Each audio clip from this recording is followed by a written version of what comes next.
Let's be honest here, times are tough. Money is tight.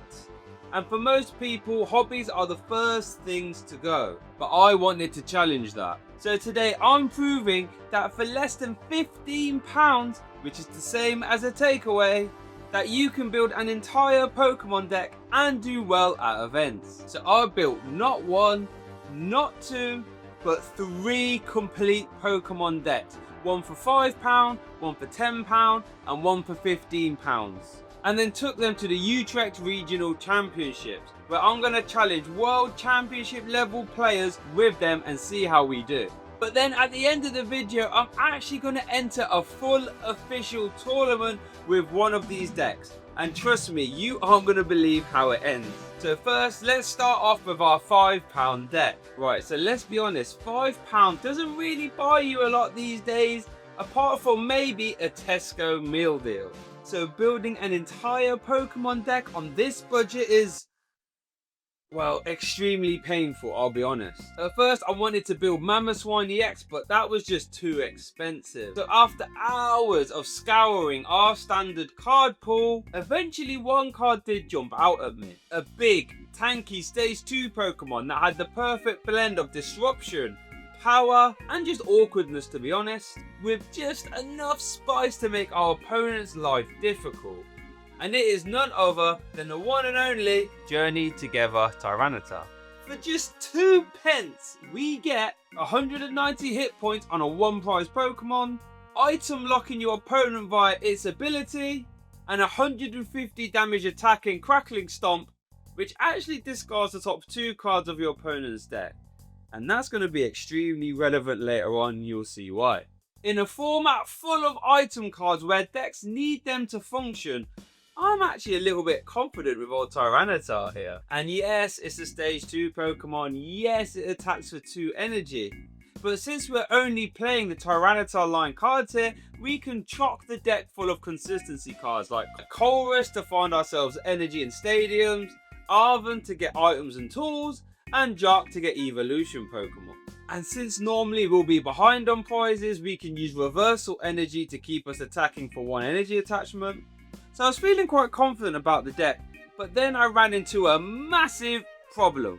So you see, ace specs are very powerful cards in our format. You can only have 1 of them in your deck, but then the power level of them is insanely high. The problem is all the good ones are very expensive. They'll blow the budget on their own. Except I found a cheeky secret weapon for Tyranitar here, which proved absolutely perfect. Neutralization Zone is a stadium card that makes the non-rule box Pokemon in play take no damage from EX Pokemon. This is perfect, since Tyranitar can make full use of this, and if our opponent can't replace the stadiums, they're in for a lot of trouble. So Dragapult EX, blocked. Raging Bolt, Raging who? Guardevoir, see you later. Neutralization Zone went straight into the deck for the low cost of 10p. And suddenly, this budget deck has a lot of kick. So with the deck built, I boarded the flight to Utrecht's Regional Championships and got ready to challenge some players. My first opponent, Benjamin Yard, a fellow caster, world's competitor, and someone who top 8'd the Milan Special Championship. And he was piloting the best deck in format, Guardevoir EX. A deck that revolves around using Guardevoir EX to get extra psychic energy in play fast, and make use of attackers like Lily's Clefairy, Drifloon, and Screamtail. And I'll be honest, on paper this is a tough matchup for Tyranitar, because it's one of the best decks at using non-rule box Pokemon, meaning Neutralization Zone isn't going to be as impactful. But then again, item locking them is going to be strong, so I ain't got a clue how this is going to pan out. And I especially wasn't prepared for how this game was going to end. Benjamin ended his first turn with a grasping draw, and he actually drew into his fancy and expensive A-Spec secret box, meaning on his next turn he was about to go off to the races. Except I stopped him right there because I had a turn 2 Tyranitar. Daunting Gauge was online, meaning he couldn't use his item cards. No A-Spec for you. And even better, I managed to replace his Artisan with my Neutralization Zone. And when I attacked with Cracking Stomp, I actually discarded his other Artisan. Do you know what that means?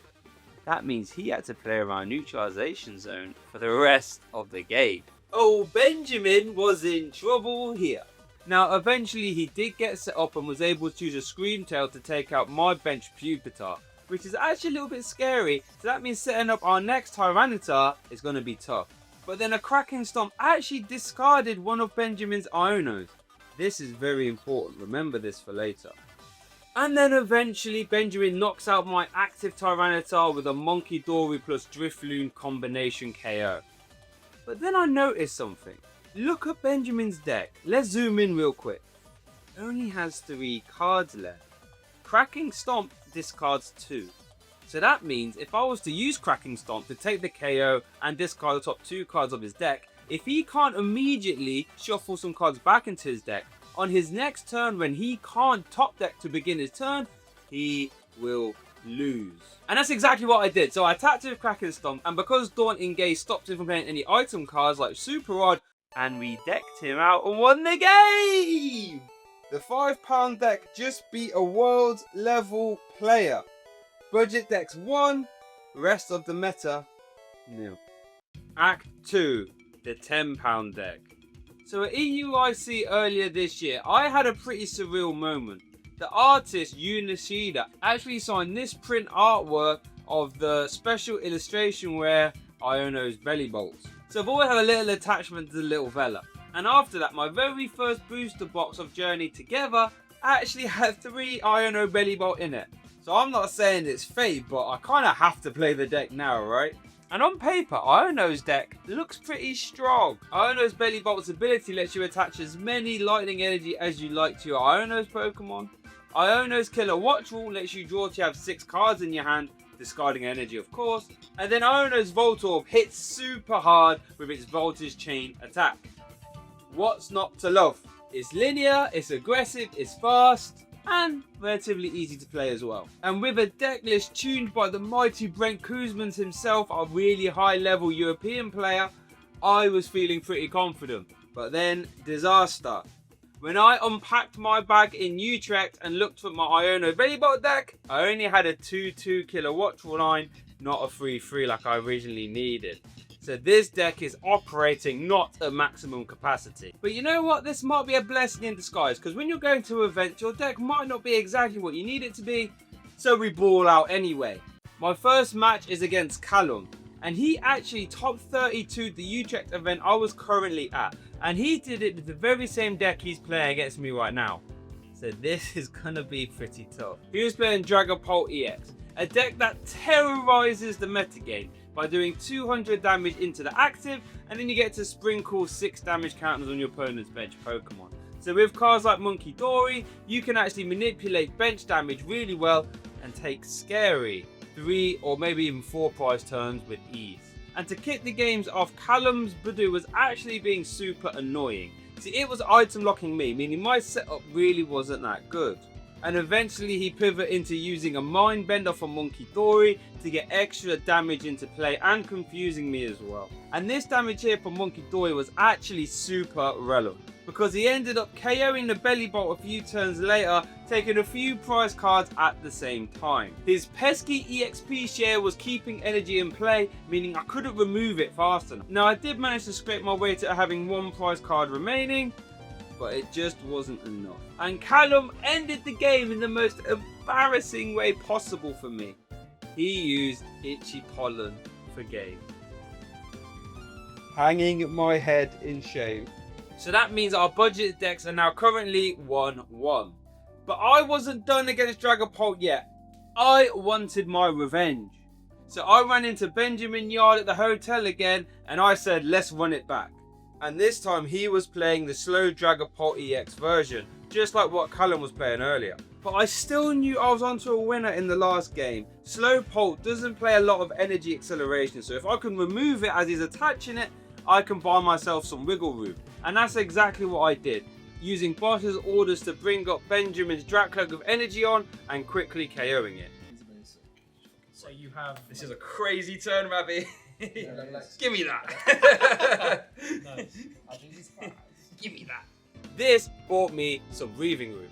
But that breeding room didn't really last very long, as he was able to KO my killer Watchwall, which was limiting my draw power. At this point, I was actually getting a little bit nervous, so I said, right, let's just attach as many energy as I like and see how much damage Voltorb can do.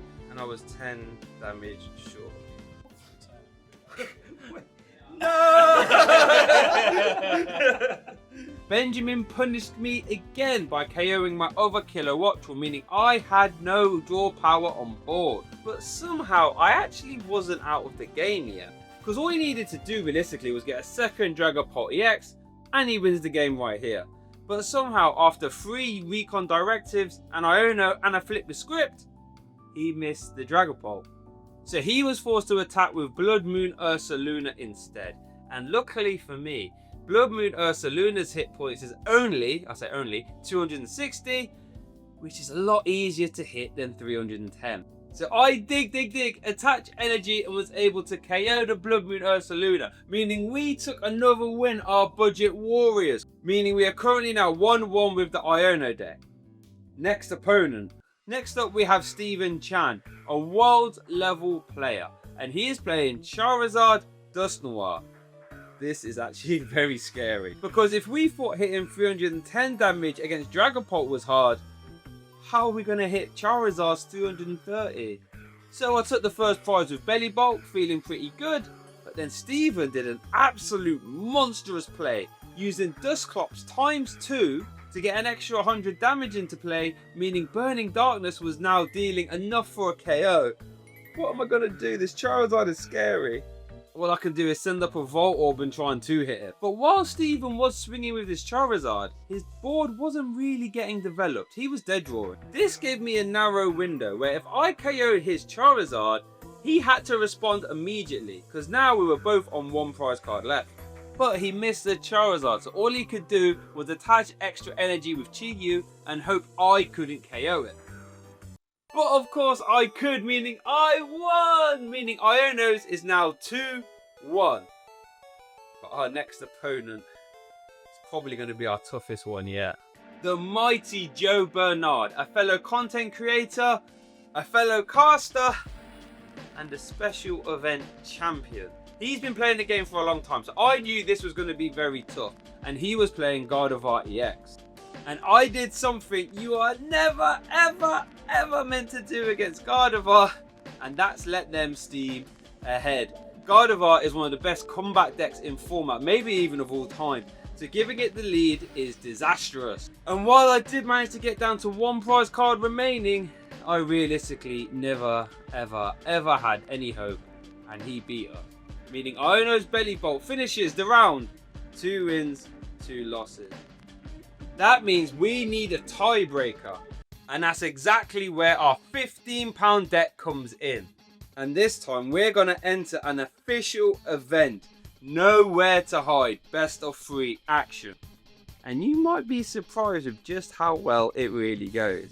Just 4 rounds, win or go home. Everyone else there in that venue wanted to win, and I had never been to that venue before, so I have no clue about what everyone's going to play.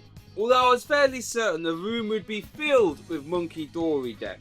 These were super popular at the North American International Championship, an event I got to cast. And now we're actually in a new format compared to the other 2 decks, because now we have Destined Rivals legal. So we have to worry about cards like the Rocket stuff, but mostly Marnie's Grimmsnarl. So all these decks that like to spread damage and use Monkey Dory all have one big weakness. They like to get damage into play and manipulate it to take big 4 to maybe even 6 prize card turns. But they need time to get that damage into play.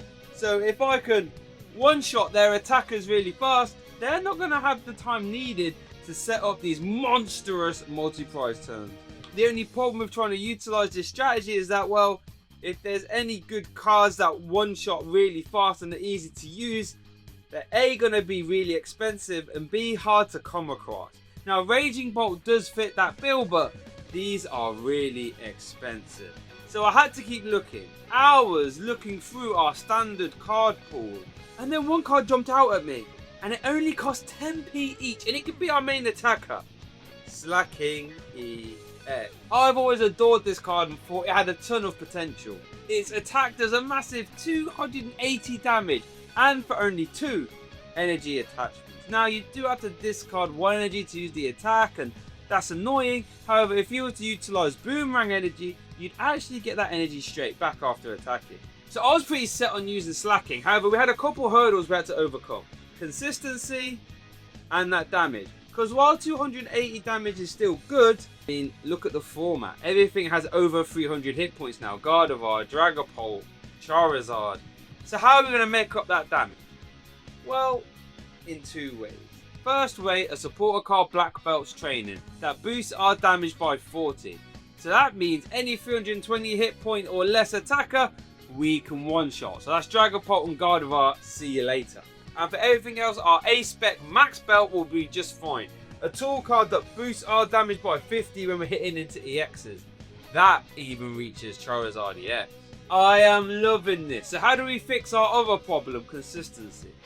Well, since we're a stage 2 deck, we're already going to be using Rare Candy to get our Slaking into play, so it's not going to be too much harder to get some Pidgeot into play as well. And Pidgeot has the fantastic ability Quick Search, which lets you search your deck for any card you like and pop it straight into your hand once per turn. And since all these Pokemon are colourless, we can now make use of Fan Rotom, which lets us get up to 3 Pokemon that have 100 hit points or less and are colourless and put them in our hand on the first turn of the game. So we can find our Pidgeys, Pidgeotos, Slackoffs, Vigoroths all at once and have a handy backup attacker if we need it. There is one more problem with Slaking though. Its ability Born to Slack means it can only attack if your opponent has an EX Pokemon in play. So if our opponent plays around that, Slaking is stuck scratching its head. However, thanks to Destined Rivals, we can fix that with the Team Rocket Watchtower Stadium card, which turns off all colourless Pokemon abilities. So that means Slaking is now free to swing away, and we'd stop any opponent's pesky Noctowls at the same time. This comes with a massive drawback though, that it actually turns off our own Pidgeot, funnily enough. So if we ever needed to replace the stadium to get some other cards, we could be in trouble. So with that in mind, I wanted to add a 1-1 N Zoroark line just to give us some trade draw potential for the rest of the game.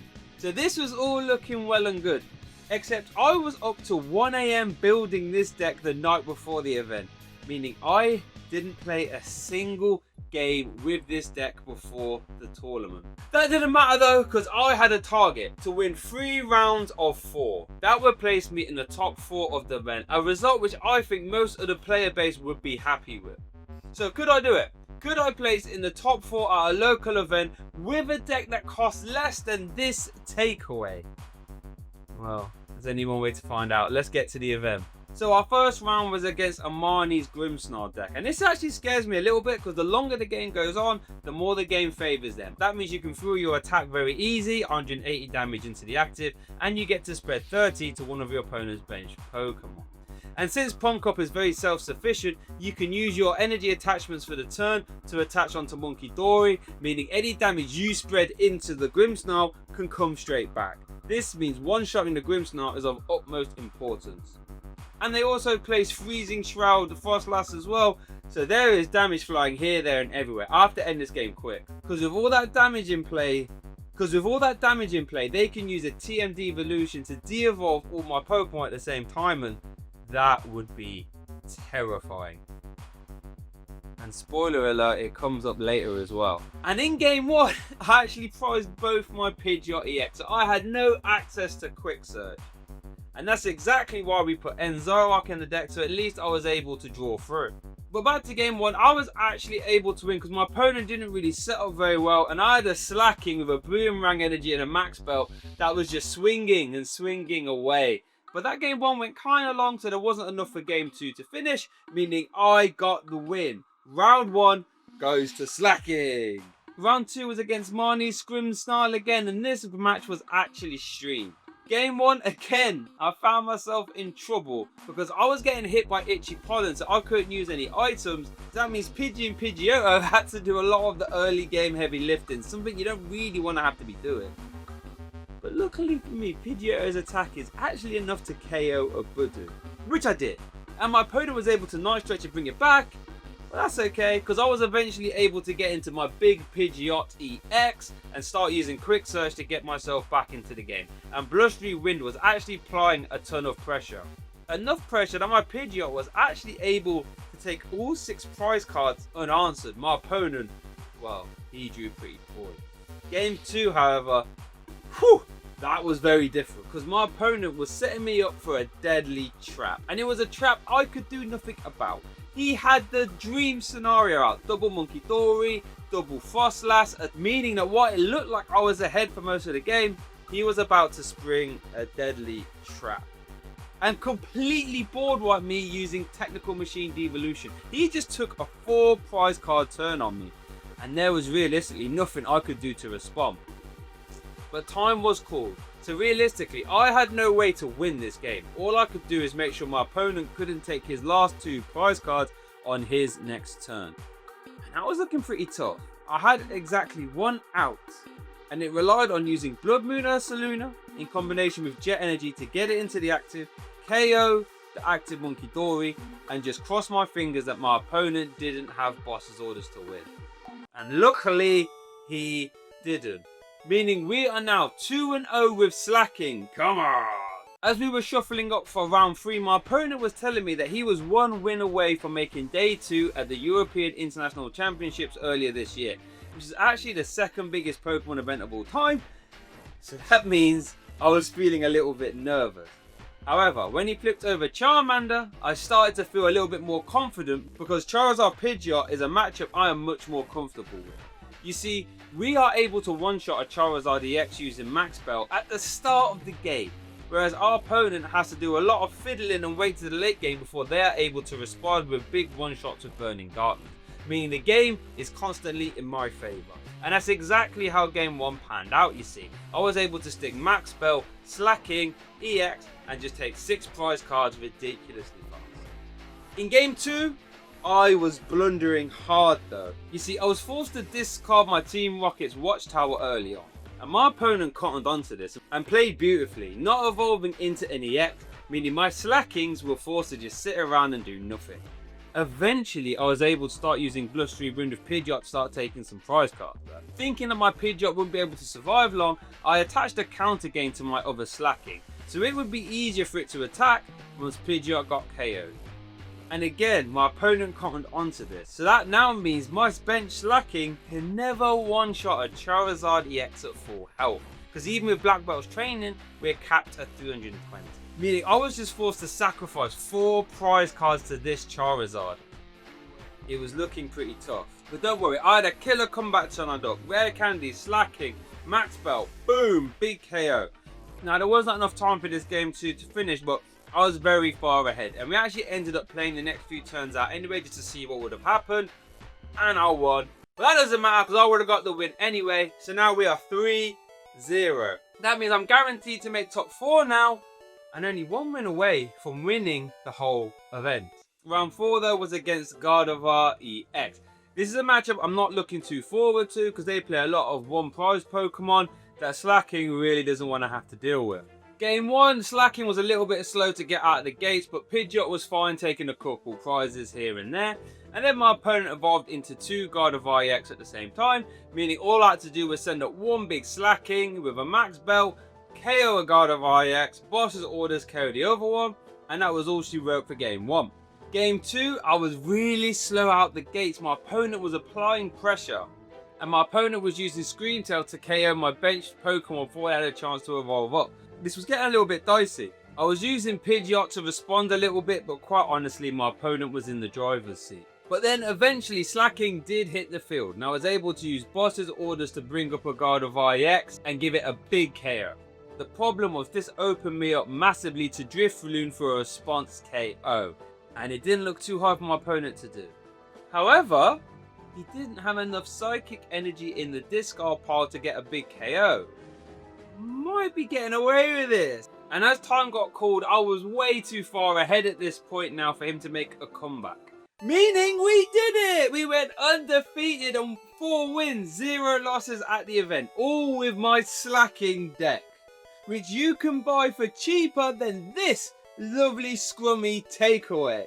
I was super happy with the results, so even with some massive misplays, I was able to take home the victory. Meaning our overall score throughout the whole video of our budget decks is 6 wins and 2 losses. Meaning that even in these tough economic times, you can still play Pokemon on a budget and do well at the same time.